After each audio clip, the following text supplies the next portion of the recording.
Vamos falar um pouquinho sobre carnaval. O governo de Minas fará um aporte no carnaval de Belo Horizonte e em algumas cidades mais destacadas com o carnaval em Minas.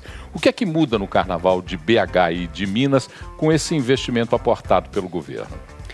Bem, o governo do estado ele entra para somar as ações das prefeituras como um todo, ganhando mesmo com o papel de trazer o carnaval de Minas Gerais como referência, tanto do Brasil como para o mundo, de destaque mesmo para o carnaval, gerando, obviamente, emprego e renda para todos os mineiros. Esse é o grande objetivo do governo de Minas e a gente entende que esse investimento na festa de todo o estado vai trazer muitos benefícios para todos os mineiros, para além da folia em si, né, do próprio evento. A gente traz qualidade, tecnologia. O grande objetivo do estado é somar mesmo essas ações espalhadas por todo o estado, né? Clara, você é o primeiro a fazer a pergunta para a secretária Bárbara. Obrigado, Paulo. Primeiro, cumprimentar a secretária Bárbara, dizer que acompanha o trabalho dela e do secretário Bernardo também, lá na comunicação do governo de Minas Gerais. Deixo aqui publicamente meus parabéns, né, à Secretaria de Comunicação pelos resultados. E diante disso, secretária, a minha pergunta é mais no seguinte sentido. A senhora falou sobre a geração de emprego e renda, né? Quantos reais, ou milhares de reais, ou milhões de reais se espera que seja injetado na economia aqui de Belo Horizonte através desse apoio do governo de Minas? Obrigada, Clara, pelos cumprimentos e por acompanhar o trabalho. A admiração ela é mútua e você sabe disso. Mas vamos lá. Acho que nenhum investimento que é feito tem um rendimento tão expressivo quanto esse que se faz no carnaval. Espera-se, no ano passado, isso a gente já virou o ano, né mesmo? Então, no ano passado, falei certinho, movimentou-se comprovadamente na economia de Belo Horizonte mais de 720 milhões no carnaval. A gente imagina que tem um incremento bastante significativo esse ano, se aproximando de 1 bi.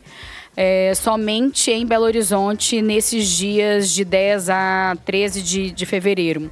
Então, é uma movimentação financeira muito expressiva e que envolve uma cadeia produtiva muito grande e muito interessante. Então, ela perpassa por vários setores.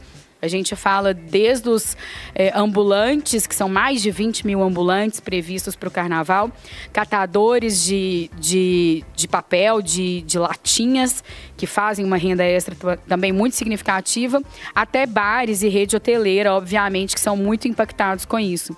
E alguns desses dados, dessa movimentação financeira, a gente ainda nem tem, nem consegue captar, justamente pela informalidade de algumas dessas atividades e também por outras questões. Por exemplo, um Airbnb, a gente ainda não consegue mensurar qual que é o valor de movimentação relativo a isso. Então, a gente entende que passa de 1 bi essa movimentação específica no período do carnaval. Luiz. Secretária, boa noite, prazer estar aqui também, receber a senhora aqui no nosso 98 Talks, sempre informações muito importantes aí. Infelizmente, nós não conseguimos ouvir a maior parte da resposta da secretária, Paulo. Eu espero que o pessoal de casa tenha ouvido, mas sim, eu e Claré ficamos um pedaço aí sem áudio. Quando voltou, a senhora estava falando em 1 bilhão, cerca de 1 bilhão de reais, que eu imagino que seja a previsão de faturamento desse carnaval. Então, uma coisa importante que o pessoal de casa deve, obviamente, imaginar, não é só Belo Horizonte. O Carnaval de Minas Gerais não se restringe a BH. O Carnaval da Liberdade, ele, que é esse nome que foi dado aí para lidar com a questão do carnaval no estado inteiro, ele vai promover pelo menos 268 municípios em todas as regiões do estado. Então, é um volume grande, são números muito grandes. Belo Horizonte, a gente está falando de 5 milhões de foliões, está falando de mais de 500 blocos nas ruas. É muita coisa. O que eu queria saber, secretária, quando se lida com números desse tamanho, é montada alguma força-tarefa para lidar também com questões de mobilidade, de saúde, de segurança? Como é que estão esses setores periféricos para esse carnaval agora de 2024? Olha, essa pergunta é bem interessante e confesso a vocês que eu que o diga nos últimos tempos, que tenho feito as pontes dentro desses assuntos todos que se relacionam. Então, existe uma força-tarefa toda do Estado envolvendo todos os assuntos. A gente é um governo muito transversal, que as secretarias conversam muito e isso tem se intensificado com esse assunto, com essa pauta do carnaval. Então a gente tem as questões de mobilidade sendo tratadas pela CEINFRA. A gente sabe que ano passado foi um gargalo o metrô. Com a concessão do metrô desse ano, a gente espera e não tem nenhum tipo de previsão de greve. Então, isso já é um grande avanço em relação à mobilidade dentro da cidade de Belo Horizonte, especificamente. A gente tem ações pensadas contra o assédio por parte da SEDESE. Então, é bastante interessante pensar que a gente tem esse olhar também. Obviamente, um dos nossos maiores adjetivos, uma das nossas melhores características, inclusive para atrair turistas para Minas Gerais, é a questão da segurança. Ano passado foi o carnaval mais seguro do Brasil, todos os índices foram muito favoráveis em relação a isso, e a expectativa é que o policiamento dobre e que a gente se mantenha mais atento ainda a essa questão. A gente sabe que é um sentimento caro no Brasil hoje em dia, a questão da segurança, e nós tivemos e vamos continuar tendo o carnaval mais seguro do Brasil. Então, todas as forças de segurança já estão envolvidas nesse processo, tanto em Belo Horizonte como nas demais cidades do interior. Temos a questão da saúde, prevenção, de promoção da saúde, e não só a questão de prevenção de doenças, que a gente sabe que é muito comum nessa época do ano também.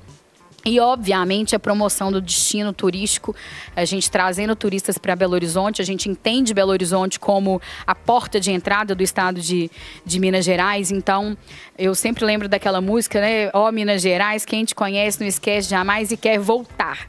Então, é um grande cartão de visitas para o turismo em si do estado como um todo. Teremos ações pensadas, inclusive, para esses foliões que vêm para Belo Horizonte, mas que talvez tenham intenção de fazer um bate-volta próximo aqui de BH nos dias de carnaval especificamente, ou que pretendem alongar um pouquinho mais essa viagem, e convites para que eles retornem e tenham a possibilidade de conhecer Minas Gerais em outros aspectos. Então, de fato, é muito transversal, são muitas ações dentro do estado pensadas nesse sentido, e a gente tem trabalhado intensamente para que todas elas atinjam o seu objetivo e a gente, de fato, tenha o melhor carnaval do Brasil. Você falou em dois aspectos, falou em tecnologia, que é uma questão que eu quero abordar posteriormente, nós o queremos abordar, mas me chamou a atenção a relação do combate ao assédio. Assédio no carnaval sempre é uma questão delicada, a gente sabe como as mulheres ficam vulneráveis no carnaval, e quais são as ações que serão feitas para abordar esse aspecto, esse tema do assédio? Olha, eu vou falar uma coisa bem claramente, aqui não. Aqui comigo não, e aqui em Minas Gerais não. A tolerância vai ser zero em relação a esse tipo de comportamento. A gente já tem um mecanismo em Belo Horizonte muito utilizado, muito bem elaborado, que é o Fale Agora, que é justamente pensado para essas questões de importunação sexual, né, envolvendo principalmente o público feminino. Então, o Fale Agora vai ser intensificado e esperamos aí ter boas novidades e alguns centros de acolhimento bastante interessantes que vão dar todo o suporte para eventuais casos que ocorram e que as repressões sejam imediatamente feitas, né, para que aquilo não se estenda. Então, cada caso que eventualmente venha a ocorrer, as medidas de segurança elas serão tomadas imediatamente. A gente está fazendo um trabalho em conjunto da SEDESE com a Polícia Militar para que isso ocorra de maneira bastante fluida, inclusive com a participação do Ministério Público. Claro. Muito bem. Primeiro, só corroborar com a secretária, Paulo, de fato, o carnaval aqui de Belo Horizonte, de Minas Gerais, é considerado o carnaval mais seguro do Brasil. E quando a gente fala em segurança, nós estamos falando da Polícia Militar, né, do governo de Minas Gerais. Então já tem esse reconhecimento que é muito positivo e atrai muitos foliões. Tanto é que se espera aí mais de 5 milhões de foliões aqui para Belo Horizonte. Um outro ponto que eu queria citar é que esse aporte, esse investimento, né, essa faísca, vamos dizer assim, colocada pelo governo, que vai se multiplicar e vai virar esse 1 bilhão, grande parte dela vem de leis de incentivo à cultura, né? Ou seja, esse recurso da empresa, ao invés de cair num caixa único ali, ele vai cair diretamente para o projeto Carnaval. Então, é uma iniciativa bastante interessante. Mas a minha pergunta, Paulo, é mais no seguinte sentido. Queria só confirmar com a secretária, porque me parece que em alguns estados que investem, entre aspas, né, em Carnaval, eles acabam aportando em projetos particulares, né, carnavais fechados particulares. E aqui não. Aqui me parece que o investimento vai ser basicamente em segurança e qualidade para os foliões em ambientes abertos, ou seja, gerando uma questão altamente democrática, né? Dando acesso altamente democrático a todos os foliões para esses recursos disponibilizados pelo governo de Minas Gerais. É isso mesmo, assim, todo investimento... Muito porque veio, de fato, pela Lei de Incentivo à Cultura, né? Então, tem uma desoneração nesse sentido. Ele é todo pensado para que a festa ela mantenha os seus contornos e a sua essência democrática e plural, como sempre foi em Belo Horizonte. Essa é a origem do Carnaval de Belo Horizonte e que ela não se perca nunca, jamais. Então, toda essa pluralidade e essa alegria dessa festa gratuita na rua, é isso que a gente entende como importante para que não perca a raiz. A gente está trazendo tecnologia, a gente está trazendo inovação, a gente está aumentando o nível de qualidade, mas a gente está mantendo a essência do carnaval gratuito, de rua, de festa, de alegria dentro da cidade. Então, não tem nenhum tipo de investimento direto do Estado em festas particulares. Não, isso de fato não existe. A gente está pensando mesmo no contexto como um todo. Isso.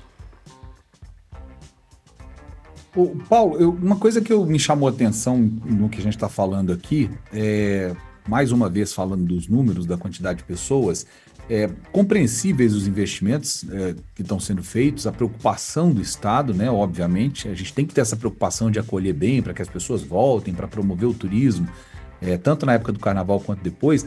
Mas uma coisa que eu fiquei pensando aqui, secretário, ainda tem para onde crescer esses números? Assim, a expectativa do Estado ainda é de conseguir trazer mais gente do que já vem? E a nossa meta não é pequena não, tá? Nós somos ousados. A nossa expectativa é que a gente tenha um incremento de pelo menos 30% do número de turistas. Quando a gente fala de 5 mil foliões, essa é uma festa muito tradicional entre os próprios belo-horizontinos. 5 milhões. 5 milhões desculpa. 5 milhões de foliões em sua grande maioria, são belo-horizontinos ou pessoas do entorno da região metropolitana de Belo Horizonte. Então, o nosso grande esforço é que o número de turistas aumente e a gente tem, sim, capacidade para fazer com que isso aconteça. A gente teve 64% da média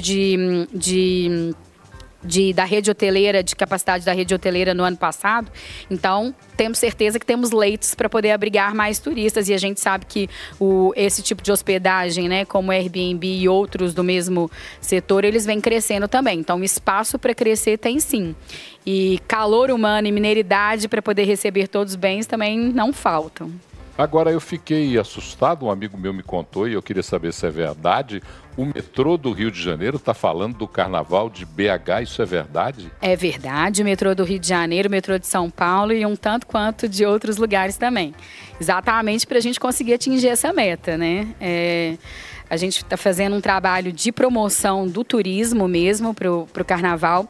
A gente sabe que quem vem de fora tem um potencial de gastar mais na cidade. Então, isso que gera a renda, que gera o emprego que a gente tanto valoriza e espera que seja resultado das ações de Carnaval.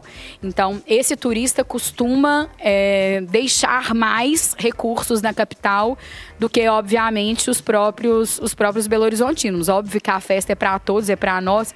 De jeito nenhum que a gente vai perder, a gente aqui de Belo Horizonte vai perder isso, mas o grande objetivo é trazer a gente de fora. Então, nós temos ações nas principais capitais de acordo com as métricas de turistas que já têm algum histórico de vir para Belo Horizonte no Carnaval.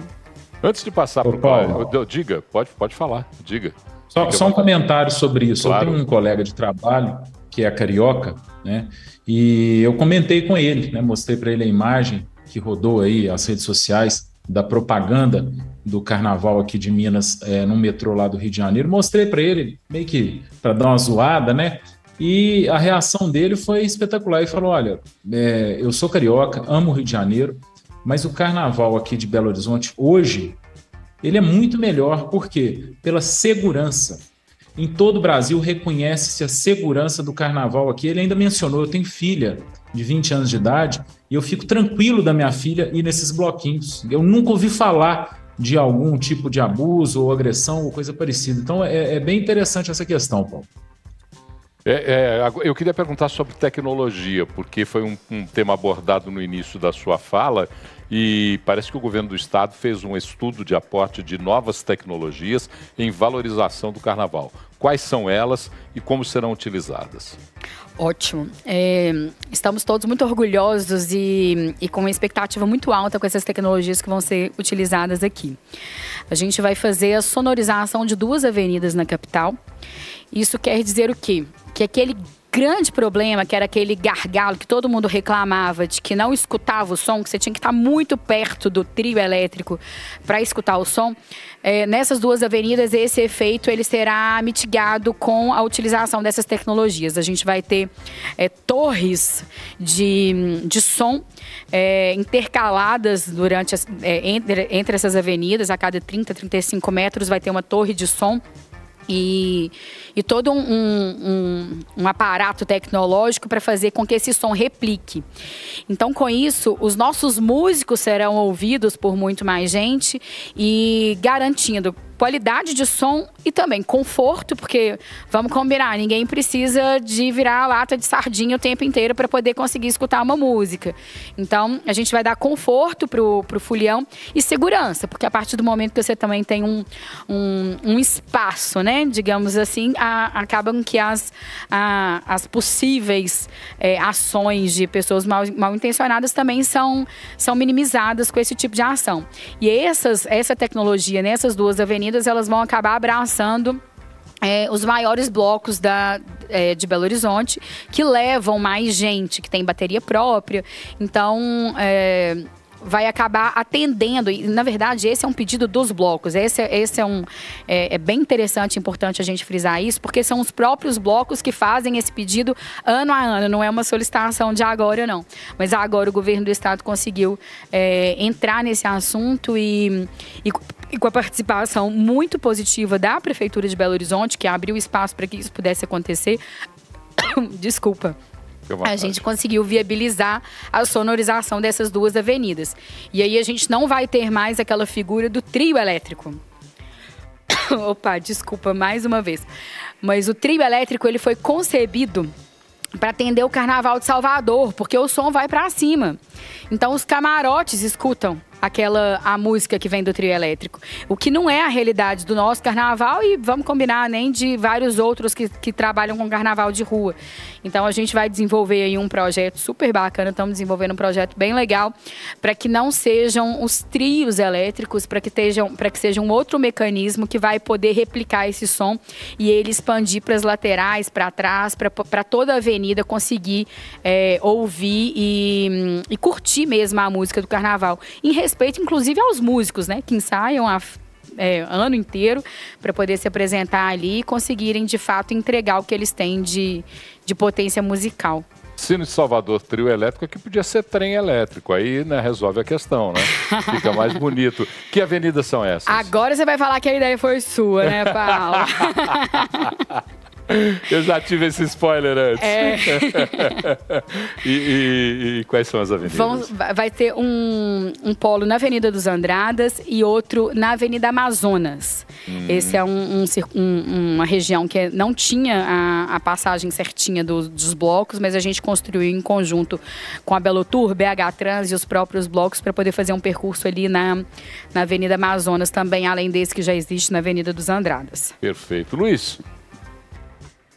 Secretário, o diferencial maior que a gente tem em relação a outros carnavais que atraem muitos turistas de capitais, Salvador, São Paulo, Rio, é o fato do nosso ser de graça, ser tudo na rua, ser tudo à disposição de quem quiser vir para aproveitar. E isso é o diferencial nosso? Eu, sinceramente, não acho que esse seja o diferencial, não. Porque o Rio também tem as suas festas gratuitas na rua, Salvador também tem suas festas gratuitas na rua, São Paulo tem também.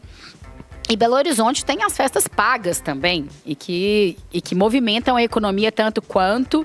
Então tem aquele folião que vai de dia para um bloquinho e que à noite sabe que vai ter uma balada, um evento específico que acolhe aquele estilo musical que ele gosta. Inclusive, em Belo Horizonte, a gente vai ter vários desses eventos espalhados pela cidade.